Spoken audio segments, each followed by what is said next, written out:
একদিন রিমি তার দাদির বাড়ির আঙিনায় খেলছিল। হঠাৎ আকাশ কালো হয়ে এলো, বাতাস বইতে লাগলো।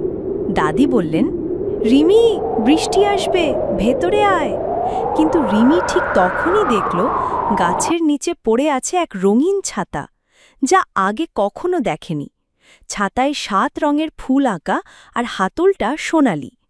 রিমি ছাতাটা তুলে নিতেই ঢটকা, ছাতা কথা বলল, আমি জাদুর ছাতা, আমার সাথে আসলে তুমি বৃষ্টির দেশে যেতে পারবে। রিমির চোখ গোল।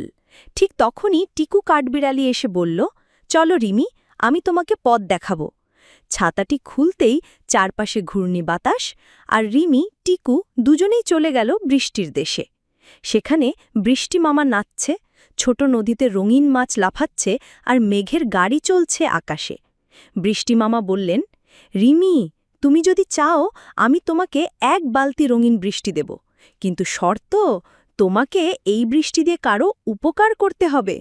রিমি ভাবল, তারপর সে তার গ্রামে ফিরে এসে সেই রঙিন বৃষ্টি ফসলের মাঠে ঢেলে দিল। ফসল আরও সবুজ, ফুল আরও সুন্দর হয়ে গেল। সবাই খুশি, আর রিমি শিখল, জাদু তখনই সুন্দর যখন সেটা দিয়ে অন্যের উপকার করা যায়।